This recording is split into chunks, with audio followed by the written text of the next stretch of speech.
Hello, everyone, and welcome back to part 2 of Lecture 9, Negative Responsibility and Moral Integrity.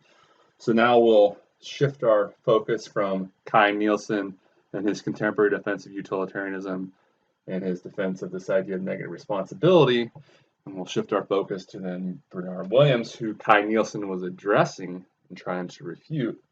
We'll turn our attention to Bernard Williams and his defense in turn of moral integrity, right, and his idea that these two are at odds ultimately, which I've captured down here. So we'll see why he thinks that's the case, and that basically, essentially, Williams is offering the criticism we talked about in the Mill lecture. You know, the first one that we talked about, the first major one, that it's at the end, the first of the four at the end, right? The one that the utilitarianism is cold and calculating. That's basically Bernard Williams' beef, is that it's too cold and calculating. It doesn't offer the individuals involved in these moral dilemmas enough credit or respect or consideration. Okay? They're just cogs in a machine. They're just variables in this long utility calculation, and that's not good enough, Williams was to suggest. Okay?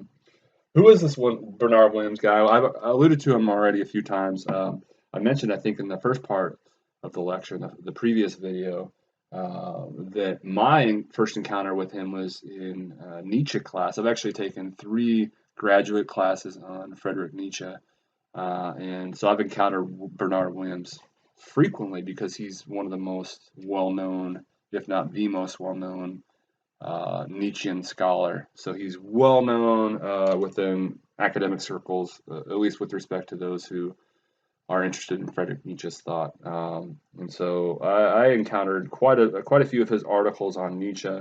He's also well known, as I mentioned in the first bullet point on the slide 15, right here. He's also well known for, if you go way back to lecture 1 when we went through the history of philosophy, and I demarcated sort of what stands out about the contemporary era, and that was that this gulf emerged in philosophy between the contemporary and the analytic camps.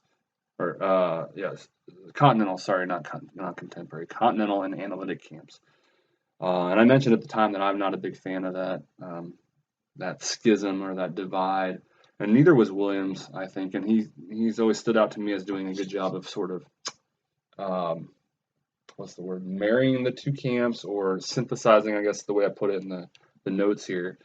Kind of draws the two together. He talks about things that are associated with the continental camp quite a bit, but I would almost say he has an analytic style in terms of the way he writes and so on. So, for better or worse, in my mind, he's a great example of one who can, or how it's possible to just sort of synthesize those two camps, or I guess the other way to say it would be sort of ignore it, right, and not let it define what you're doing in philosophy, as it seems to do for so many others. I mentioned that other grad student I encountered in the first week I was at KU, and he just wouldn't have anything to do with this book that was associated with the continental camp. Okay. That's never sat well with me, and again, I don't like this gulf that's emerged, and so Williams has always, appealed to me in the sense that it seems like he helps bridge the gap between these two competing camps in philosophy. Anyway, moving forward so that's Bernard Williams. Not that you need to know too much about who the dude was. You need to know what he says, more or less. And now we don't have an associated reading. I wish we had something in our textbook with Williams, because again, he and Kai Nielsen are going back and forth in the scholarly journals. So we don't have anything, but I will quote what he says here and there, and I think he does a good job. Especially, I got a long quote here in a few slides where he does a really good job of capturing that idea that the critics, that utilitarianism is cold and calculating. And so more on that here in a moment. But let's start here, with this idea, right, of negative responsibility, and really trying to hammer home this point that it's at odds with what he means by moral integrity. That's really his main issue here. So remember what negative responsibility is. It's invoked by Kai Nielsen and other like-minded utilitarians. It's this idea that we are responsible, we're blameworthy if in situations where we could have done something to prevent a much greater evil, we didn't, right? And when we didn't, then we're blameworthy. So the fat man in the cave example. if we don't blow that innocent fat man up, then we are blameworthy, right? We have some responsibility for the things we allow to happen when we could have prevented them. Okay, so he wants to home in on that idea, Williams does. And he's worried about what this sort of mentality will do to the individual, right? And what it's going to require of individuals, okay? If they're, required to uphold this idea of negative responsibility, then at times they may be required, for the sake of greater utility, to promote the greatest happiness for the greatest number, to do something that's completely at odds. And to really appreciate what Williams is getting at here, you have to imagine something that's very near and dear to the person, right? They might have to do something that's completely at odds with that. And he thinks that that's not necessarily as straightforward as the utilitarian suggests, right? Requiring them to do that, to just completely ignore what matters most to them for the sake of upholding the utility calculation. That's the sort of thing that Williams wants us to question, right? That shouldn't sit well with us, he wants to suggest. So insofar as they require us to do evil at all, that is, the utilitarians and their advocation of the negative responsibility, that we could be required to do a lesser evil, but it's still something we might not want to do, right? So insofar as they require us to do evil at all, Bernard Williams thinks that they violate this idea of moral integrity and require us to, quote, reject conscience and our personal ideals.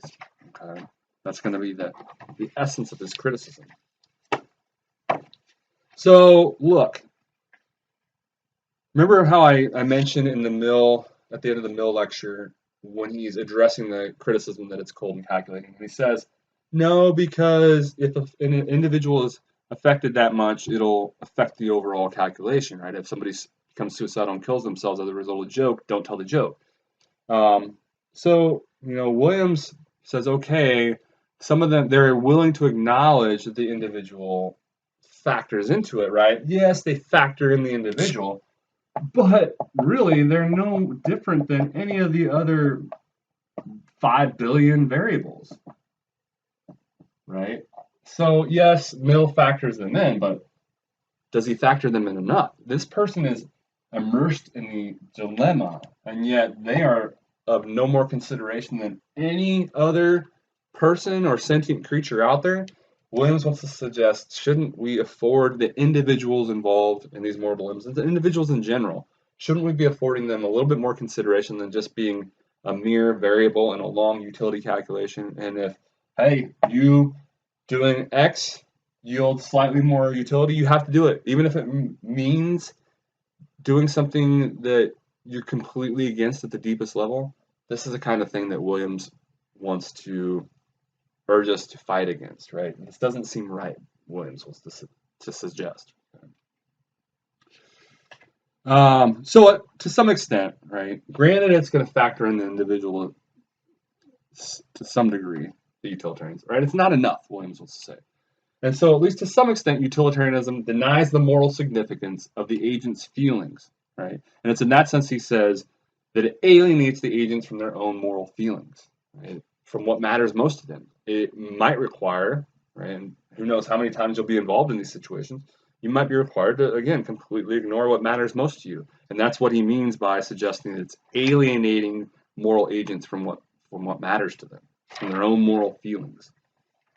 Let's see. So turning to slide 18, he has this idea of moral integrity. Moral means an L. Okay. Moral integrity. So he thinks we find, again, this is slide 18, thinks we find utilitarian standards of right and wrong action bothersome or troublesome because they diminish or entirely ignore considerations of personal or moral integrity, right? What matters at the deepest level to these individuals. And so it's in that sense, right, he thinks that they fail to afford individuals enough respect. I can't emphasize enough to appreciate what he's saying. Imagine that the person, and I'll give you an example here in a moment, that person involved here in upholding negative responsibility has to do something that they're completely against, right? Again, they feel very strongly about, okay, to appreciate what Williams is getting at. Do we want to just go along with the utilitarians and require them to nevertheless ignore their own deep-seated feelings just to uphold a utility calculation? And I'm going to argue, I'll give you an example where I think it makes his point even better than his examples, because Williams offers his own examples just like Nielsen does. But his examples are very extreme. And I think the examples I give, I'll give you one here in a moment, really illustrate his point even better. Because, in instances where the calculation, the difference between doing A and B, and A requires the person to do something that they feel very strongly against, right? If it's only like one more util, do we really want that person, when it's only going to generate one more util, to have to do something they feel very strongly against at the deepest level? It's these kinds of things that that Williams wants to encourage us to at least consider, right? Whereas the utilitarian acts as though it's very straightforward. Do whatever promotes the greatest happiness for the greatest number, and at times that's going to require you to blow innocent people up if doing so will save 20 other people from drowning. They act as if it's very straightforward and obvious, and Williams will say, well, hold up. Okay, I don't know that it's that straightforward that we always ought to require people to ensure the lesser of the evils happens, when, again, in ensuring the lesser of the evils happens, they have to do something they feel very strongly against. Where are we here? Yes. Okay. So I mentioned, right, that as far as they require us to do any evil at all, right, they violate this idea of moral integrity and require us to reject our consciousness and our conscience and our personal ideals. Turning to, let's see, okay, 18. There we go. To regard, so this is a quote. Again, we don't have, unfortunately, any text that you guys read for this. But this is, I want to reiterate, this is what an article that Williams wrote that then Nielsen, that we already discussed, Nielsen's responding to when he writes all that stuff about the fat man in the cave and so on. Williams writes, quote, to regard those feelings so what the person feels very strongly about at the deepest level, to regard those feelings from a purely utilitarian point of view is to lose a sense of one's moral identity, to lose, in the most literal way, one's integrity. So what he means by integrity is just whatever matters to the individual. One's feelings, what they feel strongly about. He uses this term projects a lot. It's just whatever engagements the person takes up, commitments, whatever matters to the person. That's what is wrapped up in this idea of their integrity. Okay, and the idea is in upholding negative responsibility, it's going to divorce the individual from their integrity, right? From their own essence, from what matters to them, and from their own feelings, right? It requires them to just ignore that. And again, that's the sense in which he thinks it undermines a sense of moral integrity. So he thinks this is turning to, at the bottom of 18.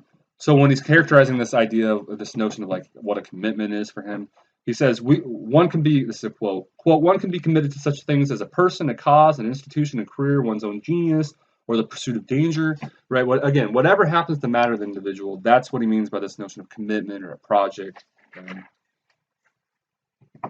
And the essence of his issue, right, is that these projects and commitments, we can be required to just completely throw them aside to uphold, right, the utility calculation. And it might be something that we're deeply at odds against. Is it as straightforward as utilitarians suggest that, hey, that's what we ought to do nonetheless? And Williams will say no. So bear with me here. This is slide 19. This is the quote I was talking about earlier, where he does a really good job, I think, of capturing that sense in which utilitarianism is cold and calculating. Right? The verbiage he uses kind of brings that sense about, I think. So he writes, quote, the point is that he is identified with his actions as flowing from projects and attitudes, which in some cases he takes seriously at the deepest level, as what his life is about. It is absurd to demand of such a man, when the sums come in from the utility network, which the projects of others have in part determined, that he should just step aside from his own project and decision and acknowledge the decision which utilitarian calculation requires. And this is the part where I think it really conjures up that sense that it's cold and calculating. It is to make him into a channel between the input of everyone's projects, including his own, and an output of optimistic decision. But this is to neglect the extent to which his actions and his decisions have to be seen as the actions and decisions which flow from the projects and attitudes with which he is most closely identified.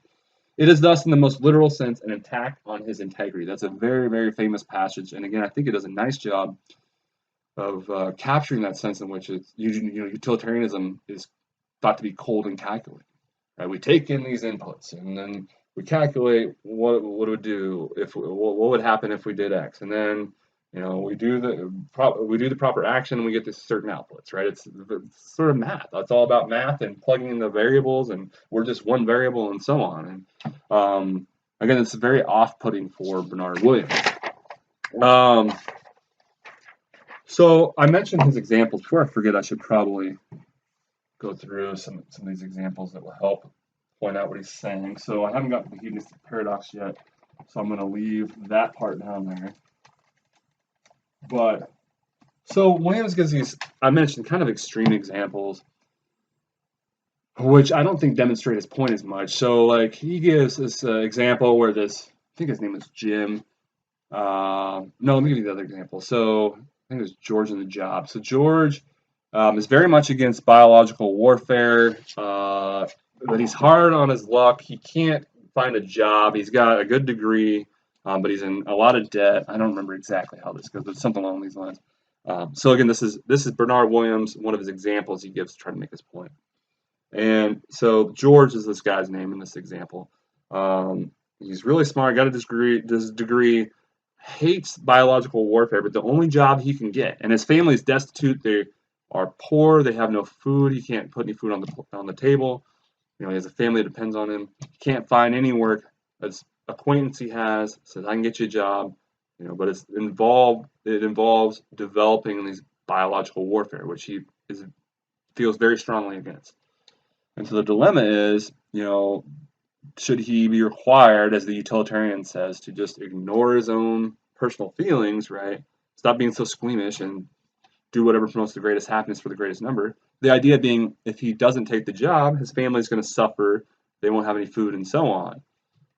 So the idea is, Williams is suggesting, well, the utilitarian, it's very obvious, right? George has to suck it up and take the job. And, to me, that's, it's a pretty extreme example too, right? If you don't take the job, you have no money, is your family going to die? The other example he gives is Jim and the Indians. So Jim's wandering around in this sort of jungle, and he comes across all of a sudden this indigenous population where Pedro, this general, is about to execute 20 people to make an example, because in this village these people have been acting up, and so Pedro was tasked with making an example. Took 20 random people out, was about to execute them. Jim wanders along and encounters this, and Pedro says, "Oh, to mark the occasion, I will spare everyone if you, stranger, kill one of them." And so here Jim is tasked with either, very much like the fat man example, seems to me, right? Pretty much exactly the same. Kill an innocent person, save the other 20, or not, and then they all die, because Pedro will then kill them all if Jim does not kill one of them. And so, and actually, Williams points out, all the natives that are there, all 20 of them, knowing the situation, they're pleading with him, "Please kill one of us, because then the others will be spared." And so, he brings up these examples, and it's very clear, right? Or he suggests, the utilitarians would say, George ought to take the example, or take the job, rather, and then Jim ought to execute one of the natives. But is it that straightforward? And to me, in my mind, it's, these aren't very far from the utilitarian examples. They're not going to do much, to convince somebody, that's not already convinced, right? What about a less extreme example? Because the utilitarian's going to say, right, or, how is this any different? Of course you kill the one and save the other 20. So I don't know that makes Williams' point as good as a less extreme example. So the example I always give in class is, and use your imagination. This isn't perfect, okay, but I think it'll do the job here. Again, we can do action A or action B. Two choices here. So imagine, if you will, someone who is a diehard animal rights advocate, doesn't eat meat, at their core feels very strongly against it. Okay, and they have, again, use your imagination here. They have an extended family. who's the exact opposite, and this person does not get to see the extended family very often, maybe like once every 20 years. The extended family is coming through town, and their only opportunity to meet up is to go to a hamburger joint, right, and eat at this hamburger joint. Again, use your imagination. So let's say the hardcore animal rights defender, let's say, vegetarian, so on. So option A is she sort of sets aside what she feels very strongly against, goes to the restaurant, which she's going to feel very strongly against, right? But nevertheless, she wants to see her family and so on. So again, A is she goes, okay, which is going to require her to do something, that she feels deeply against at the deepest level. Right? Let's say that ends up at 1,001 unit utils. Or she doesn't, and we're factoring all this stuff in, right? The extended family really sad they don't get to see her, so on and so forth. But then she doesn't have to do something she feels very strongly about, eat meat or go to a meat restaurant or a hamburger restaurant or whatever. Let's say that course of action ends up with 1,000. Okay. Well, is that as straightforward? Because the Jim and the Indian example, it's like, how it's 20,000. Let's say each life is 20 or is 1,000. If he kills the one person, we only have minus 1,000. If he doesn't, we have minus 20. That's a very extreme difference. Okay. To me, it's much more compelling, Williams, to make your point with this sort of situation. Should we, as the utilitarians suggest, is it that straightforward? Should we feel compelled to force her to go and to do something that she feels very strongly against at the deepest level, when doing so will only promote one extra measly util? Right? That is a good example, I think, to make Williams' point, right? What about these cases where it's not an extreme difference? Why should we require her to, or at least it's not as straightforward as the utilitarians suggest, is it? That she should just automatically set aside those feelings and go to the restaurant. Right? So that's the kind of thing Williams has in mind, and that's the example I was mentioning earlier that I think sort of, I don't know, demonstrates his point better than I guess I would say his extreme examples do. And for what it's worth, I mean, we can feel the tug at both these camps, right? What Williams is saying does seem like we should respect what matters to these individuals, but at the same time, appreciate that impartiality of the utilitarian, right? I mean, isn't there the sense in which everyone should matter the same? Don't we like that impartial nature and so on? So, I mean, that does seem to be kind of what morality means, treating everyone impartially. But yet, Williams has this good point about what if that entails, requiring the person to just ignore what matters to them. The whole point here is that I think both these camps make good points, and it's like you're in a tug of war, and I guess it's up to you to decide who makes the better points. But when you put it like this, and it's not an extreme example, should we require the person to just stop being so squeamish, suck it up, set aside what matters to you most, and do what promotes the greatest happiness for the greatest number? In these instances where it's barely anymore. Anyway, that's the kind of idea or the issue that Williams wants to raise here. Turn to slide 20. As we've already been mentioning, the whole issue, right, is these seem to be at odds. Negative responsibility, moral integrity. We can't respect the integrity of individuals and at the same time require them to be upholding negative responsibility, because doing so is going to, at least at times, at least in theory, obligate them to ignore their own feelings, what matters to them, and that's their integrity. The problem lies in that, as Williams says, quote, the doctrine of negative responsibility represents the extreme of impartiality. So he thinks it's too impartial, it's in an extreme sense, and abstracts from the identity of the agent. Right? We completely have to remove ourselves completely from who we are, right? And we just become a variable, no different than any other variable. Okay. I want to end by discussing this interesting notion of the hedonistic paradox, which you might have heard before. And there's two related points here. So this is slide 21 and slide 22. Now I should say, slide 21, I don't actually articulate the hedonistic paradox yet. The hedonistic paradox itself is mentioned on the next slide. But these 2 points are related to it. So to get to the hedonistic paradox and what he's saying, we first want to mention this first point, which is articulated on slide 21. So the first point is basically, he says, the hedonists are wrong, right? People like Bentham, Mill, Epicurus, they're wrong. Not everything we do is motivated by pleasure. So, for example, the person that's an animal rights advocate, it's not Williams would say it's not like they sat down and they thought, okay, how can I maximize my pleasure the most? I'll pursue animal rights and defend them, or I'll defend a woman's right to abortion or something like that. It wasn't born out of this desire of ours to maximize our pleasure. He wants to say, no, that's not our motivation. They're wrong.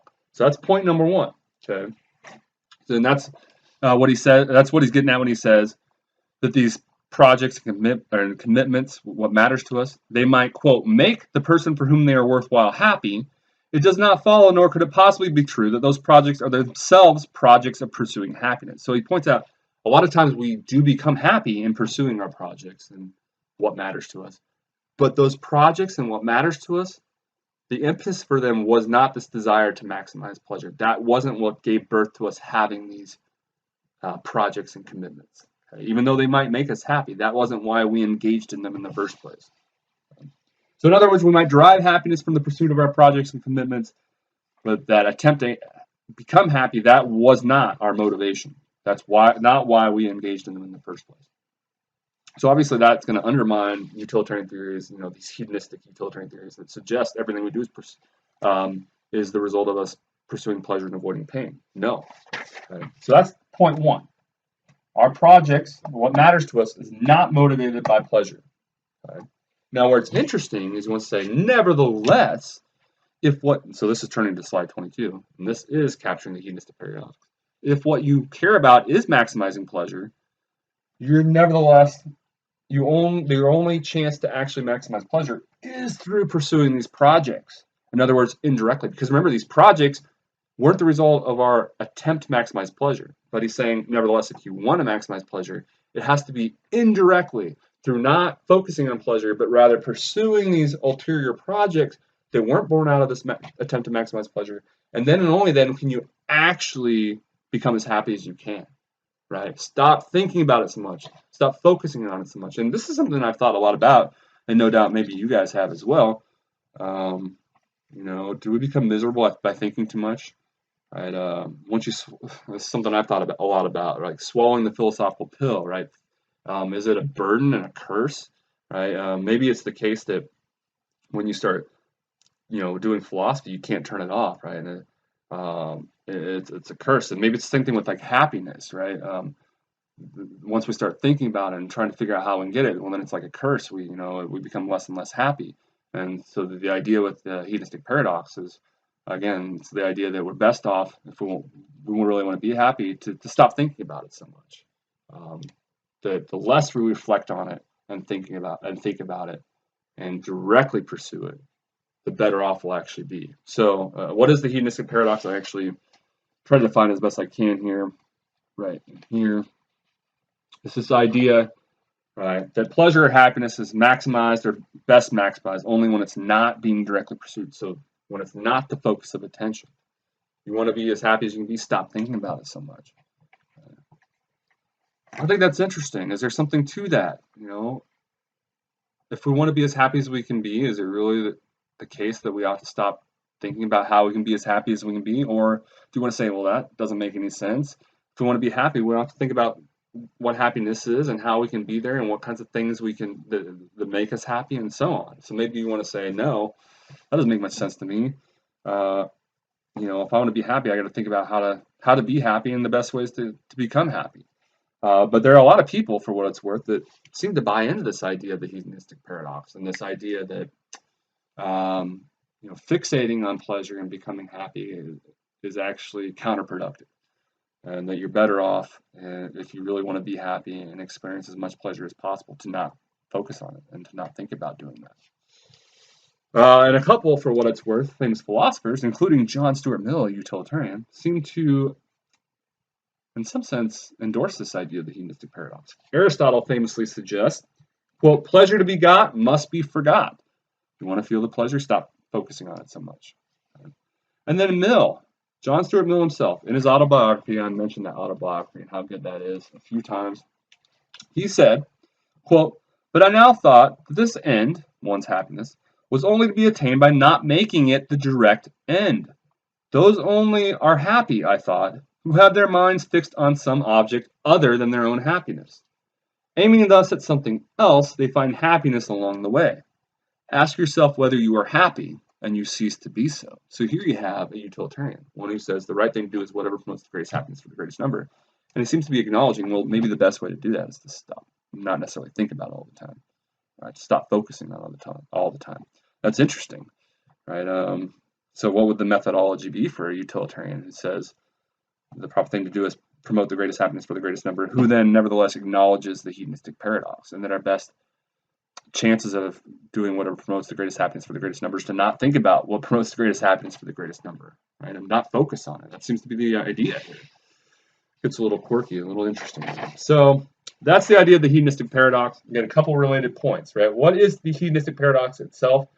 What is it actually? It's the idea that pleasure or happiness can only be maximized if pursued indirectly, by not focusing on it, right? And that's paradoxical because we would think that if you want to maximize something, you'd have to think about it and focus on it. Well, no, not when it comes to happiness or pleasure. You're best off not thinking about it and focusing on it, and then you'll actually become as happy or experience as much pleasure as possible.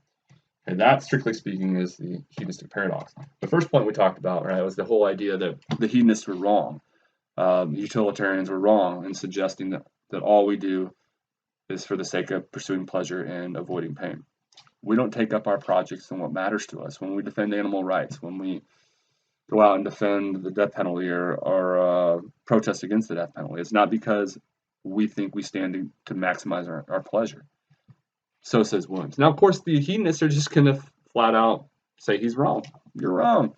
We might think, right, we have noble motivations and it's not because we stand to maximize our pleasure. But in fact, when we defend the animal rights, it is because we feel a little bit of pleasure. That's why we do it. That's what the hedonists are going to say. So what do you think? Is there something to that? What about this hedonistic paradox? Is it true that everything we do is not born out of this desire to maximize pleasure? And is it true that our best chances to maximize pleasure, if that's what matters to us, is to not constantly think about it? That's question 2. And then question 1 is, what do you think of Williams' criticism?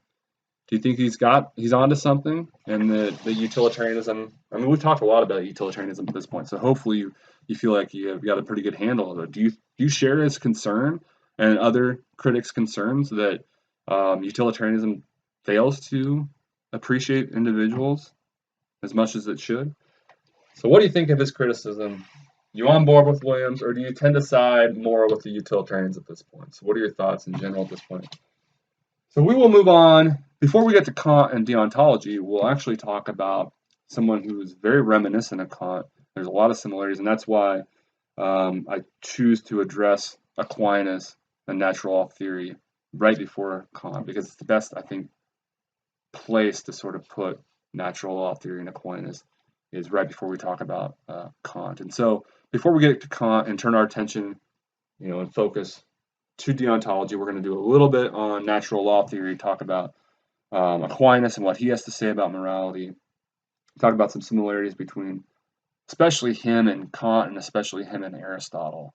And then moving on to lecture 11, we will talk and focus exclusively then on deontology.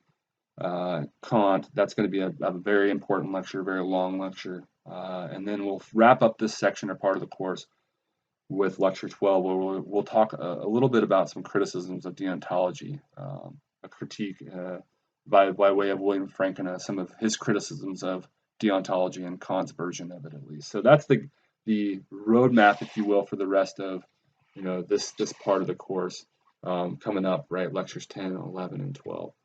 So hopefully you enjoyed part 2 of lecture 9. Until next time with lecture 10, I hope you enjoyed this and enjoy the reading that we have coming up too. Thanks.